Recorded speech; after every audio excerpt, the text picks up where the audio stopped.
புதுக்கோட்டையில் நடைபெறும் பொதுக்கூட்டத்தில் மத்திய அமைச்சர் அமித்ஷா உரையாற்றி வருகிறார். அந்த நேரலை காட்சிகள்.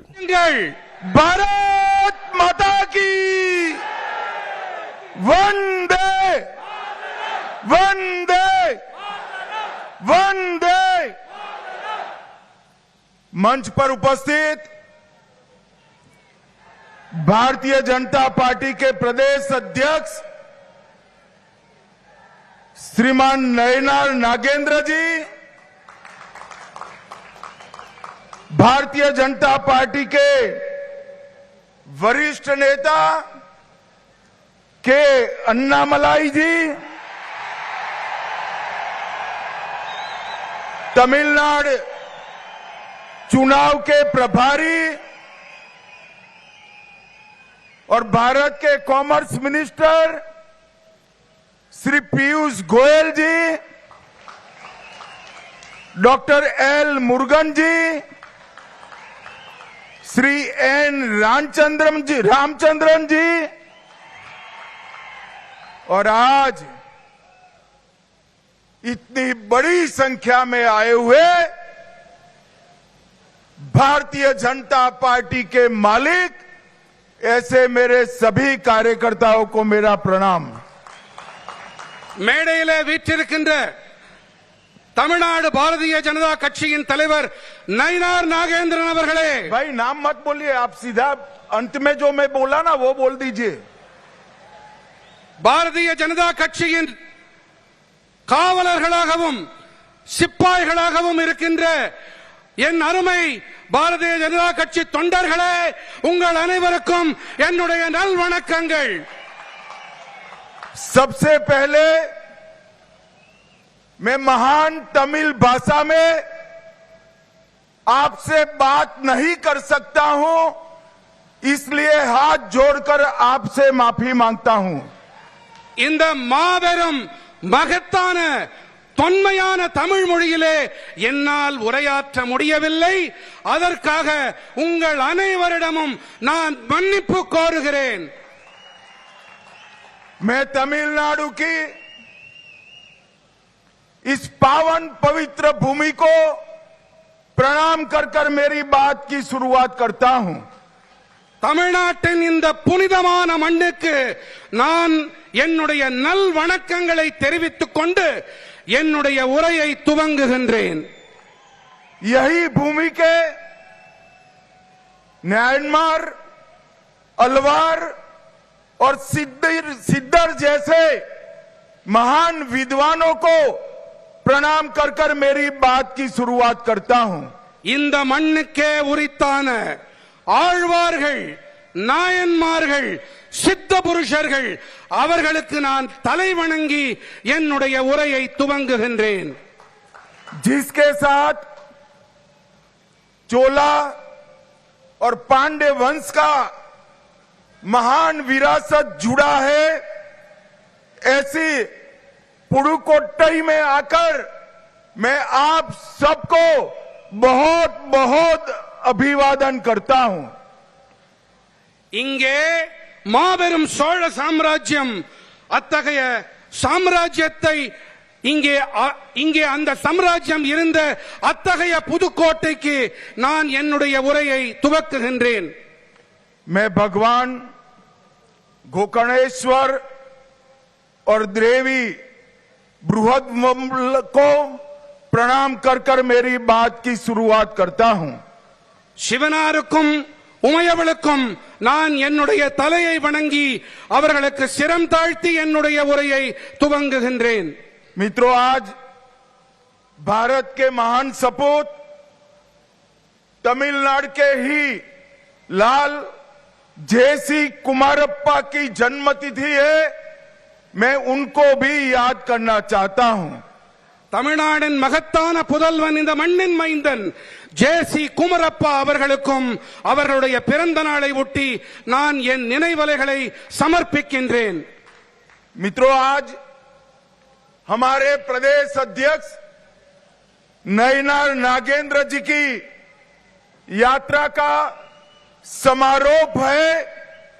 ये समारोह में आए हुए सभी कार्यकर्ताओं को मैं विश्वास दिलाना चाहता हूं कि अप्रैल 2026 में तमिलनाडु में एनडीए की सरकार बनने जा रही है। தமிழகம் தலை நிமிர தமிழனின் பயணம்.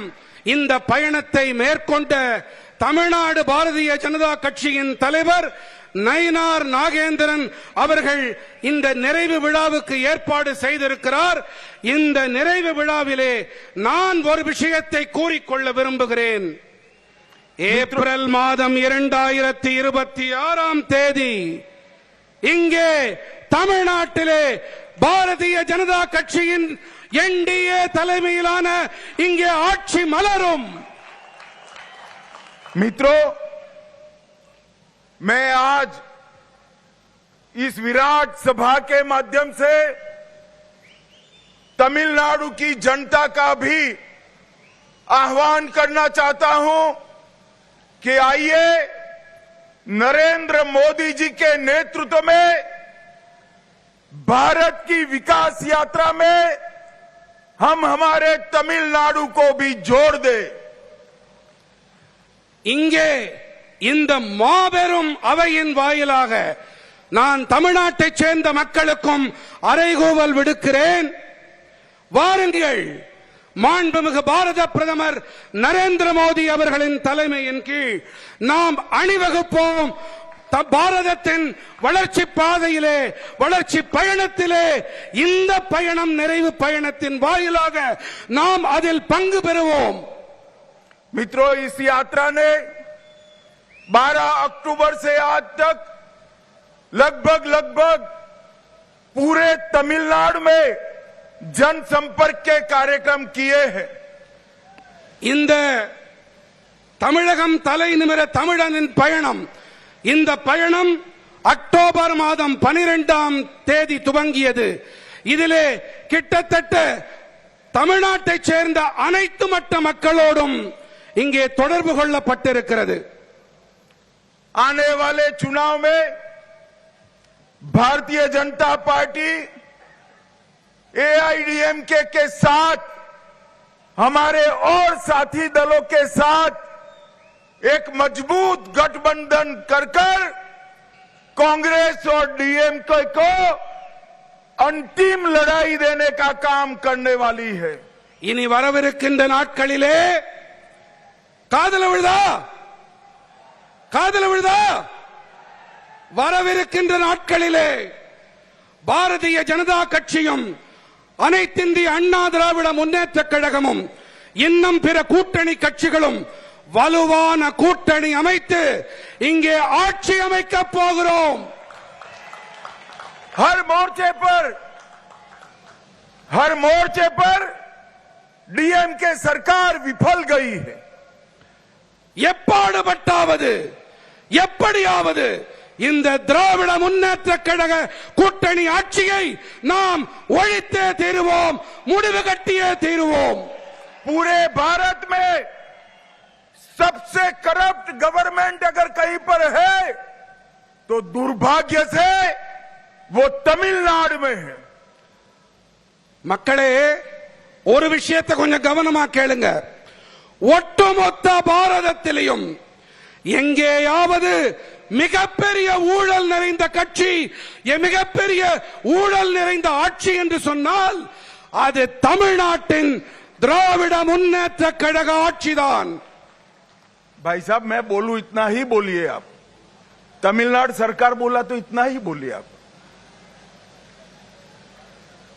अपने घोषणा पत्र का सबसे कम वादों को पूरा करने वाली कोई सरकार है तो तमिलनाडु में डीएमके सरकार है. தேர்தல் அறிக்கையிலே மிக குறைவான அளவு வாக்குறுதிகளை நிறைவேற்றி இருக்கிற கட்சி என்றால் அது திராவிட முன்னேற்ற கழகத்தின் இந்த ஆட்சிதான். तमिलनाडु के अंदर तमिलनाडु के माताओं बहनों की कोई सुरक्षा की गारंटी नहीं है. தமிழ்நாட்டிலே தாய்மார்கள் சகோதரிமார்களுக்கு எந்தவித பாதுகாப்பும் இன்று இல்லை. मित्रों, तमिलनाडु सरकार का एकमात्र उद्देश्य है स्टालिन जी के बेटे उदयनिधि को मुख्यमंत्री बनाना. தமிழ்நாடு அரசின் ஒரே நோக்கம் என்று சொன்னால் அது மு.க. ஸ்டாலின் அவர்களுடைய மகன் உதயநிதி ஸ்டாலின் அவர்களை முதலமைச்சராக்குவது மட்டும்தான். मैं आज तमिलनाडु की जनता को कहने आया हूं, तमिलनाडु के अंदर अब ये परिवार की राजनीति को समाप्त करने का समय आ गया है. தமிழ்நாட்டின் மக்களிடம் நான் ஒன்றை கூறிக்கொள்ள விரும்புகிறேன். ஒரு குடும்ப ஆட்சி அதற்கு முடிவு கட்டியே தீர வேண்டும். அதற்கான நேரம் வந்துவிட்டது. पहले करुणानिधि जी, फिर स्टालिन जी और अब उदयनिधि. स्टालिन बाबू, आपका ये स्वप्न पूरा नहीं होने वाला है. முதலிலே கருணாநிதி அவர்கள், பிறகு மு.க. ஸ்டாலின் அவர்கள், பிறகு உதயநிதி ஸ்டாலின் என்று திட்டம் போடுகிறீர்களே. ஸ்டாலின் அவர்களே, உங்களுடைய கனவு மெய்யாகாது. मित्रों, इस बार दीवार पर लिखा हुआ मैं पढ़ पाता हूं कि अप्रैल 2026 में तमिलनाडु में एनडीए सरकार बनने जा रही है. மக்களே, இந்த முறை சுபத்திலே தெளிவாக இந்த சித்திரம் காணப்படுகிறது. 2026 கண்டிப்பாக என்டிஏ தேசிய ஜனநாயக கூட்டணியின் ஆட்சிதான் அமையப் போகின்றது. एआईएडीएमके और भारतीय जनता पार्टी का अलायंस नेचुरल अलायंस है.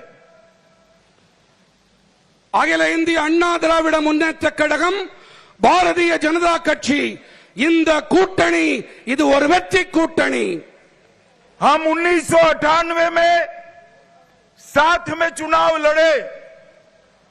1998 1998 நாம் ஒன்றாக இணைந்து தேர்தலில் போட்டியிட்டோம். हम 2019 लोकसभा चुनाव भी साथ में लड़े. 2019 ஆண்டு தேர்தலிலும் நாம் ஒன்றாக இணைந்து தேர்தலில் களம் கண்டோம். हम 2021 का चुनाव भी साथ में लड़े. 2021 ஆண்டு தேர்தலிலும் கூட நாம் இணைந்தே தேர்தல்களை சந்தித்தோம். हम 24 का चुनाव अलग लड़े, मगर 24 में बीजेपी और एआईएडीएमके के वोट का टोटल करते हैं तो 36 सीटों पर एनडीए का विजय होता है.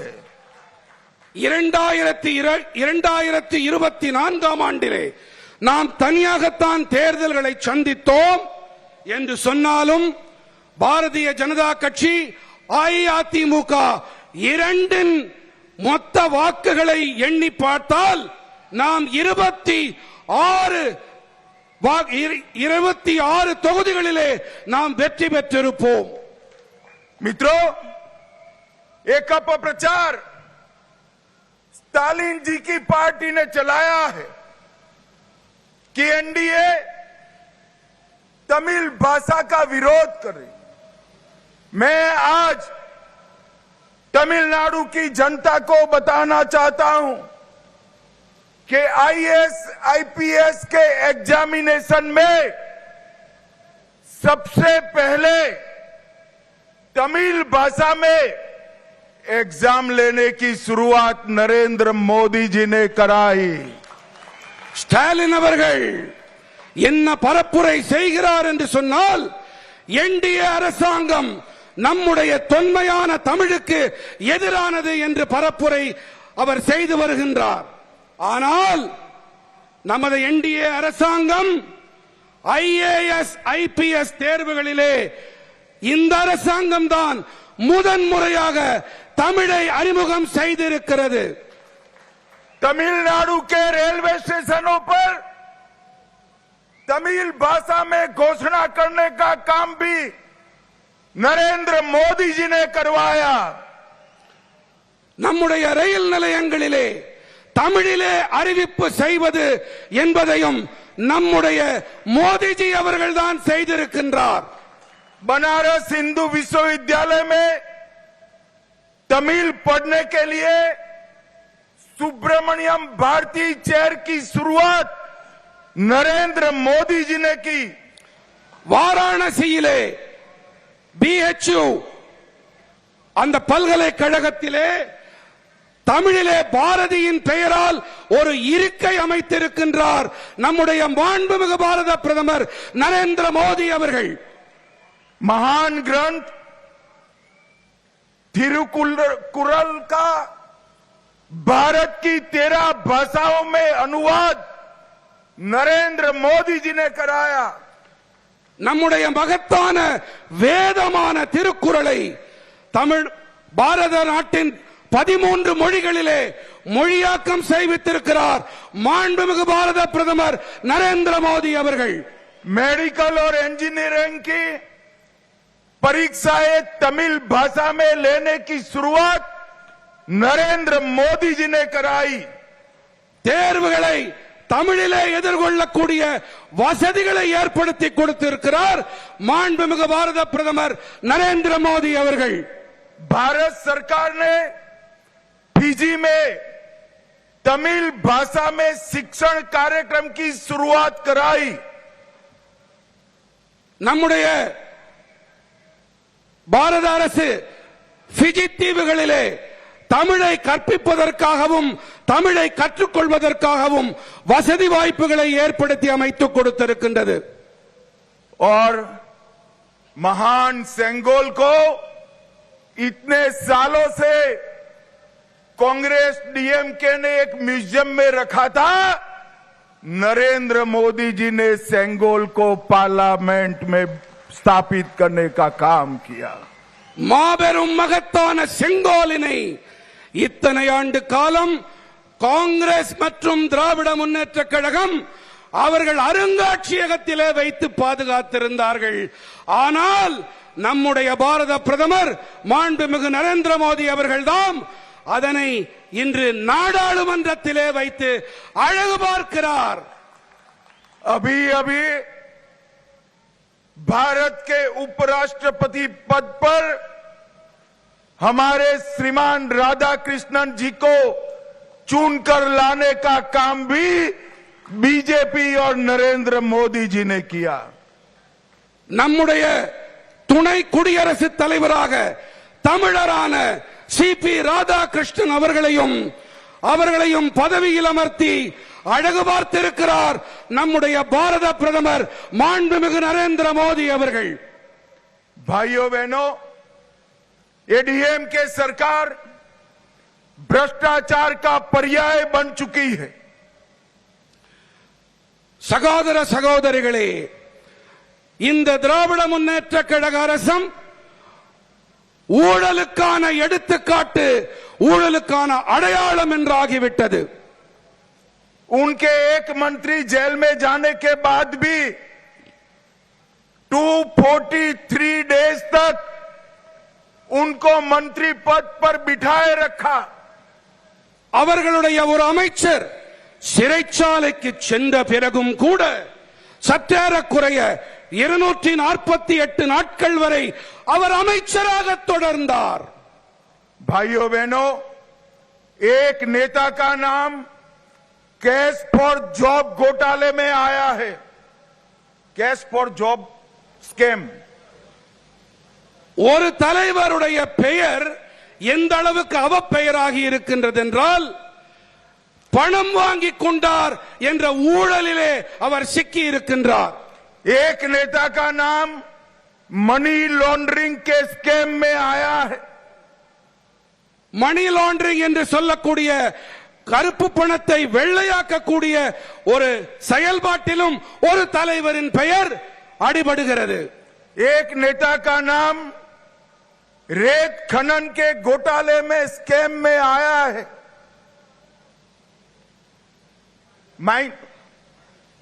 மணலை அள்ளும் ஒரு ஊழலிலும் ஒரு தலைவரின் பெயர் வந்திருக்கிறது. एक नेता का नाम कॉल स्कैम में आया है। ஒரு தலைவரின் பெயர் நிலக்கரி ஊழலோடு தொடர்பு பட்டு இன்று வெளிவந்திருக்கிறது. और एक नेता का नाम 6000 करोड़ की CRIDP में करप्शन के लिए आया है। ஒரு தலைவருடைய பெயர் 6000 கோடி ரூபாய் CRIDP இதிலே தொடர்புபடுத்தி இன்று வெளியாகி இருக்கிறது. भाइयों बहनों, इतने सारे करप्ट मिनिस्टर की फौज लेकर तमिलनाडु का विकास हो सकता है क्या? कभी नहीं हो सकता। இத்தனை ஊழல் நிறைந்த அமைச்சர்கள், அப்படிப்பட்ட ஒரு அமைச்சரவையை இதனை வைத்துக் கொண்டு தமிழ்நாடு வளர்ச்சி காண முடியுமா? முடியுமா? பலமா? तमिलनाडु की हर योजना पर 20% करप्शन के कट मनी का लोड है। தமிழ்நாட்டிலே 20% முதலில் எனக்கு கட்டிங் கொடுக்க வேண்டும், என்னை நீ கவனித்துக் கொள்ள வேண்டும் என்ற நிலைமை நிலவுகிறது. पूरा तमिलनाडु का बजट केवल कर्ज और शराब की कमाई पर चल रहा है। ஒட்டுமொத்த தமிழ்நாடு அரசின் வரவு செலவு திட்ட அறிக்கை டாஸ்மாக் சாராயம் மற்றும் கடனில் மட்டும்தான் இயங்குகிறது. भाइयों बहनों, तमिलनाडु सरकार वादा खिलाफी करने वाली सरकार है।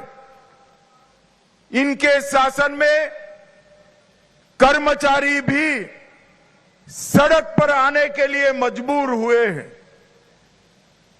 சகோதர சகோதரிகளே, தமிழ்நாடு அரசாங்கம் எத்தனை மோசமானது என்று சொன்னால், அரசு ஊழியர்கள் தெருவில் இறங்கி போராடக்கூடிய ஒரு அவல நிலைமை நிலவுகிறது.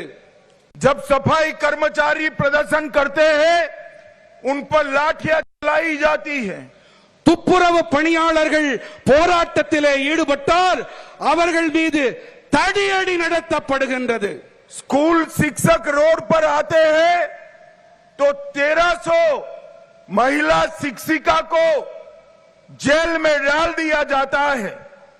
ஆசிரிய பெருமக்கள் அவர்கள் தெருவில் இறங்கி போராடக்கூடிய கட்டாயத்திற்கு உள்ளாக்கப்படுகின்றார்கள். அதிலே அவர்கள் மீது 1300 பெண் ஆசிரியைகள் மீது அவர்கள் கைது செய்யப்பட்டு வன்முறைக்கு ஆளாக்கப்படுகின்றார்கள்.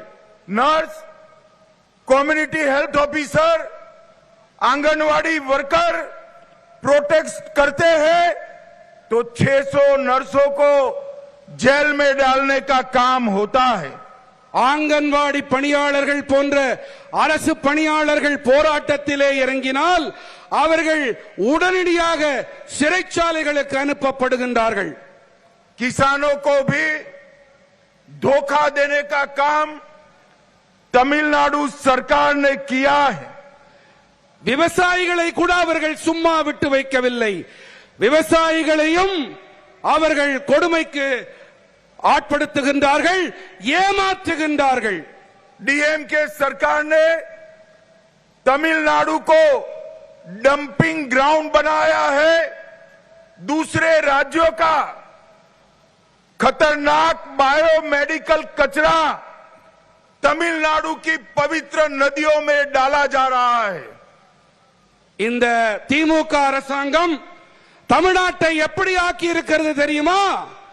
மற்ற மாநிலங்களைச் சேர்ந்த நச்சு கழிவுகள், அந்த கழிவுகளின் குப்பை கிடங்காக நம்முடைய தமிழ்நாட்டை ஆக்கி இருக்கின்றார்கள்.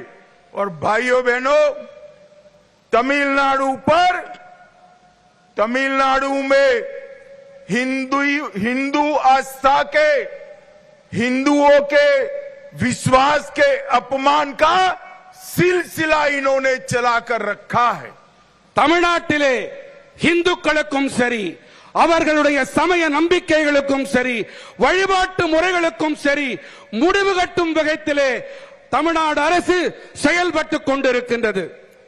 तमिलनाडु में अयोध्या राम मंदिर भूमि पूजन के वक्त अघोषित कर्फ्यू लगाया जाता है। தமிழ்நாட்டிலே அயோத்தியின் ராமர் ஆலயத்தின் பூமி பூஜையின் போது அறிவிக்கப்படாத ஊரடங்கு பிறப்பிக்கப்பட்டது. उनके वरिष्ठ नेता सनातन धर्म को डेंगू और मलेरिया बताते हैं। அவர்களுடைய மூத்த தலைவர் சனாதன தர்மத்தை என்ன கூறினார்? டெங்கு, மலேரியா இவற்றோடு ஒப்பிட்டார். हिंदुओं के प्रोसेसन पर स्टे लगा दिया जाता है। இந்துக்களின் ஊர்வலங்கள் என்றால் அதற்கு தடை விதிக்கப்படுகின்றது. हिंदुओं के मूर्ति विसर्जन पर भी स्टे लगाने का काम डीएमके सरकार करती है। நம்முடைய மூர்த்திகளை, நம்முடைய திருவுருவங்களை நாம் கடலிலே ஆற்றிலே சென்று கரைப்பதற்கு கூட தடைகள் விதிக்கப்படுகின்றன. मैं स्टालिन जी को कहना चाहता हूं, हमारे संविधान की मर्यादाओं को आपने हिंदू समाज पर अत्याचार कर कर तोड़ने का काम किया है। நான் ஸ்டாலின் அவர்களுக்கு ஒன்றை கூற விரும்புகின்றேன். நம்முடைய அரசியல் சட்டத்தின் மாண்பினை குலைத்திருக்கிறீர்கள். இந்துக்களின் சமய உரிமைகளை பறித்திருக்கின்றீர்கள். भाइयों बहनों, मोदी जी की सरकार ने तमिलनाडु में कई बड़े बड़े इंफ्रास्ट्रक्चर प्रोजेक्ट दिए हैं। நம்முடைய மதிப்பிற்குரிய பாரத பிரதமர் நரேந்திர மோடி அவர்களின் அரசு தமிழ்நாட்டிற்கு பல பல கட்டமைப்பு திட்டங்களை அறிவித்திருக்கின்றது, செயல்படுத்துவதற்காக அதை அறிவித்திருக்கின்றது. 2004 से 14 तक जिसमें डीएमके भी केंद्र में हिस्सेदार था, तमिलनाडु को केवल 1,53,000 रुपीस मिले थे। 2004 ஆண்டு முதல் 2014 ஆண்டு வரை யார் மத்தியிலே ஆட்சி செய்தார்களோ அவர்கள் மூலமாக தமிழ்நாட்டிற்கு 1,00,000 கோடி 53,000 ரூபாய் மட்டுமே கிடைத்தது. मैं पूरी लिस्ट लेकर आया हूं। நான் பட்டியல் முழுவதையும் கொண்டு வந்திருக்கிறேன். 2004 से 14 में 1,53,000 करोड़ के सामने नरेंद्र मोदी जी ने 2014 से 24 में 11 लाख करोड़ रुपीस देने का काम किया है। ஒரு ஒப்பீடு செய்வோமா? ஒப்பீடு செய்யலாமா? 2004 முதல் 2014 வரை 1,00,000 கோடி 53,000 ஒரு பக்கம். 2014 முதல் 2024 மாண்புமிகு பாரத பிரதமர் நரேந்திர மோடி அவர்கள் தமிழ்நாட்டிற்கு கொடுத்திருக்கக்கூடிய தொகை 11 லட்சம் கோடி. मित्रों, 2024 से नरेंद्र मोदी जी के नेतृत्व में एनडीए की एक प्रचंड विजय यात्रा चल रही है। 2024 துவங்கி மோடி அரசு மாபெரும் வெற்றி பயணத்தை தொடர்ந்து நடத்தி கொண்டு வருகின்றது. 2024 में हमारे नेता नरेंद्र मोदी जी तीसरी बार प्रधानमंत्री बने। 2024 ஆண்டு நமக்கு மிகவும் பிரியமான நரேந்திர மோடி அவர்கள் மூன்றாவது முறையாக நாட்டின் பிரதமராக பொறுப்பேற்றுக் கொண்டார். 2024 में ओडिशा में पहली बार बीजेपी सरकार बनी। 2024 ஆண்டிலே முதன்முறையாக ஒரிசாவிலே நம்முடைய பாரதிய ஜனதா கட்சி ஆட்சி அமைத்தது. 2024 में ही आंध्र प्रदेश में एनडीए की सरकार बनी. 2024 கூட ஆந்திர பிரதேசத்திலே என்டிஏ அரசினுடைய அரசாங்கம் அங்கே அமைக்கப்பட்டது. 2025 में हरियाणा में तीसरी बार भारतीय जनता पार्टी की सरकार बनी. 2025 ஹரியானாவிலே மூன்றாவது முறையாக பாரதிய ஜனதா கட்சி ஆட்சியை பிடித்தது. 2025 में तीसरी बार महाराष्ट्र में भारतीय जनता पार्टी और एनडीए की सरकार बनी. அதே போல 2025 ஆண்டிலே மகாராஷ்டிரத்திலே பாரதிய ஜனதா கட்சி என்டிஏ கூட்டணி மூன்றாவது முறையாக ஆட்சியை பிடித்தது. 2025 में 27 साल बाद दिल्ली में हमारी सरकार बनी. 2025 ஆண்டிலே 27 ஆண்டுகளுக்கு பிறகு மாநகர் தில்லியிலே பாரதிய ஜனதா கட்சி ஆட்சி அமைத்தது. हमने बिहार में 2025 में इंडी अलायंस का सुपड़ा साफ कर दिया. 2025 பீகார் மாநிலத்திலே இண்டி கூட்டணி மண்ணை கவ்வியது. और भाइयों बहनों, अब बारी है तमिलनाडु और बंगाल की. நண்பர்களே, முக்கியமா கேளுங்க. இப்போ 2026 இப்போ தமிழ்நாட்டோட முறை. बंगाल भूल गए आप. வங்காளம், தமிழ்நாடு இப்பொழுது நம்முடைய முறை. आज हम सब ने इस कार्यकर्ता महासंगम से एक संकल्प लेकर जाना है.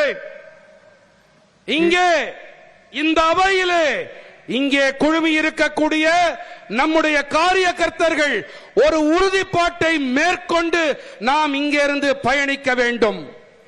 2024 और 25 भारतीय जनता पार्टी के विजय के साल रहा.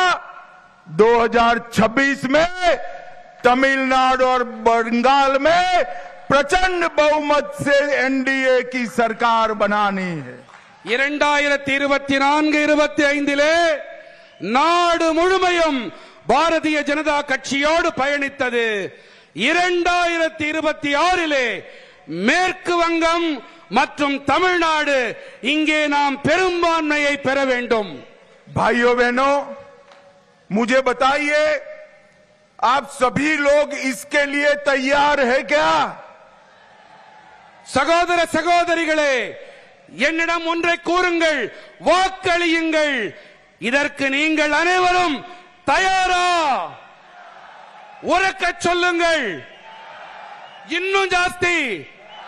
ஜார்ஜ் கோட்டையை எட்ட வேண்டும்.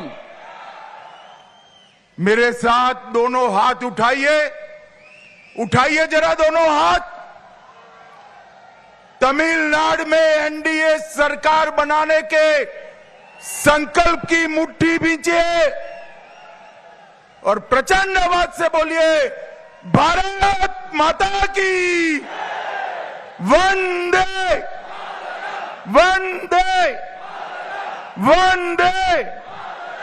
आप सभी का बहुत बहुत धन्यवाद. नमस्कार. அடுத்தபடியாக புதுக்கோட்டை மாவட்டத்தினுடைய சார்பாக மாண்புமிகு தமிழ்நாட்டில் ஆட்சியை பிடிப்போம் என மத்திய உள்துறை அமைச்சர் அமித்ஷா பேசியிருக்கிறார். புதுக்கோட்டையில் நடைபெறக்கூடிய நிகழ்ச்சியில் உரையாற்றியவர் இதனை பேசியிருக்கிறார். அந்த நேரலை காட்சிகளை பார்த்தோம். இது தொடர்பான எதிர்வினைகளை விளம்பர இடைவேளைக்கு பிறகு தொடர்ந்து பார்க்கலாம்.